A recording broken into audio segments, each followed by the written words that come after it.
Mattathios had spent the last 3 days healing the sick of Aedalbur, and had left him spent and hungry. Heldren's house doubled as the infirmary, with his living quarters being upstairs. It was a modest wooden structure, but did display good craftsmanship, with its sturdy structure and patterns carved into the wood around the door frames and up the staircase. When he first arrived, the place had been full of the sick and dying, but now there were only a few patients left to treat. With his powers of light and order, Mattathios is able to add energy and structure into another's body, greatly enhancing their body's ability to recover. He could not heal anything that a person's body could not eventually overcome naturally in time, such as regrowing a lost body part or stopping hunger pains. Sadly, these were common in Aedalbur. The recent war had left many of the men scarred and shaken, and had created food shortages for all. Thankfully, he was able to eradicate the small sickness that had been spreading through the area. The day was coming to a close, and Mattathios was very wary. He had to try and adopt the human sleeping patterns, because he didn't want to give any suspicions that he was not, in fact, a sun elf. It was taking its toll, however.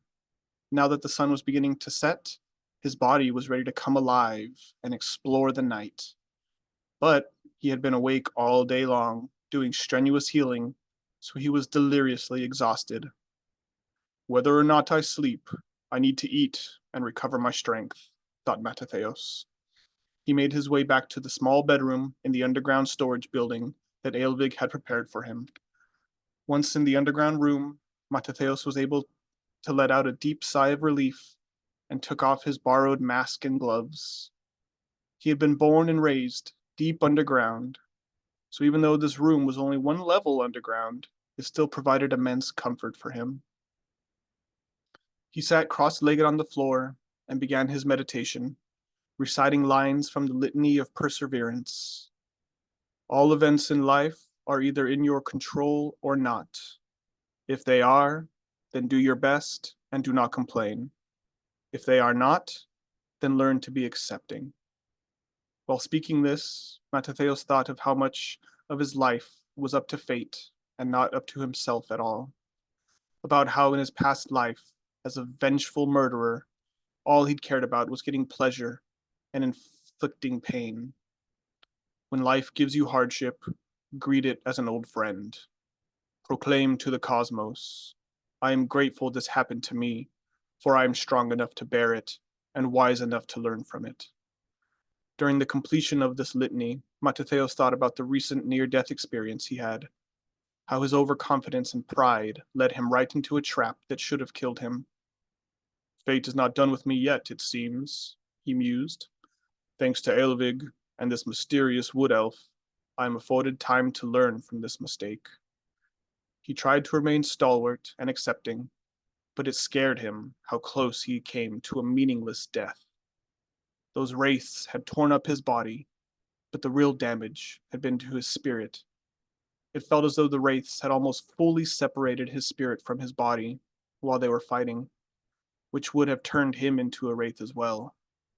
He still felt cold and disconnected, even days after the attack.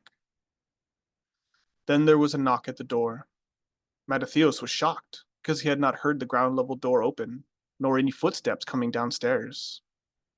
Must have been too lost in thoughts of death. I need to focus on the here and now. He took a deep breath and reached out with his magical senses. He could feel that light trace of magic that could only be Aelvig, with that Driadalis protection charm on him. He could also feel the Magistrati magic, a spiraling mixture of the forces of chaos and order, pulsating to the rhythm of the cosmos. My friend, please come in, Mattathios said aloud. With that, he heard a metallic clink and the lock being opened as Aelvig strode through with long, powerful strides, despite being hunched by the burden of Mattathios' armor, wrapped and bound in his cloak. By the sun, how do you even move under all this metal? Aelvig exclaimed exhaustedly as he slung the pack onto the ground in front of Mattathios. It is as heavy as it needs to be to save my hide, the magistrate replied with a smirk. I am in your debt once again, friend. No, said Aelvig. I spoke with Haldran once I got back, and he told me how diligently you've been working to help the people of Aedalbur. It seems the Triadalis spoke true when he said we could help each other out. Aelvig then crouched low and started to untie the bindings around the pack of armor. It has been wrapped up since I initially stripped it off you in the forest, but even still it needs to be repaired and scoured. Our town's blacksmith is a good man, but not an armorer. You'll need to travel a few days to London to find a smithy worthy of the task. Thank you for your sage advice. London is on my path to the capital, but I want to see what your local man can do first. His name is Leofstan, is it not? I healed his wife the first day I was here, and he introduced himself. I felt much creativity in his mind, and none can doubt the strength in his arm. While saying this, Mattateusz was rummaging through his sack of armor. Ah, I am blessed. The sacred mask of the Watcher has not been damaged. No offense, but the mask you carved for me has been chafing a bit. Aelvig rolled his eyes and helped spread out the pieces of armor onto the floor. Mattateusz stood and pulled on his mask and laced up the side. Once he did, the two obsidian faces started to shimmer a deep purple, and two other faces made of pure white light appeared on the side of his head. Now it appeared Mattateusz's head was four linked faces together in a circle, too dark, too light. Each face had an elongated eye at the center that was the opposite color of the face. Each face appeared to be in the mid-zone between the two faces, gazing out with no discernible expression. Ah, now that feels better, Mattateusz said, his voice sounding more intimidating and deeper with the mask on. The mask then seemed to go out in an instant, returning to the simple carved wood and obsidian that it was.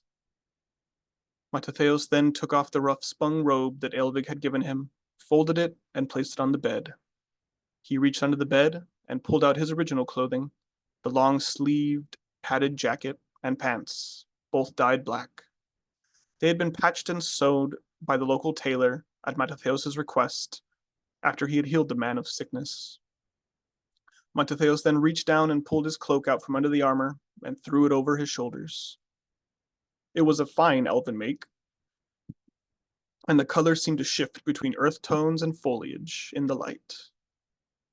The hour is late, and we both need our rest, Aelvig said, but you should know. The Triadalis came to me in a dream and showed me a spot to hunt tomorrow. Aelvig stood and made his way to the door before stopping and turning back to Mattateusz. At the dawn of each new spring, we offer the heart of a great elk to Sol Invicta, in hopes that he blesses us with the year of fertility and warmth. Then we feast on the last of our winter rations. Many of the residents here believe that you are a sun elf. They would feel blessed by your attendance. Mattateusz nodded his head and said, "It would be my honor. Every meal shared in good company fuels the body and replenishes the soul."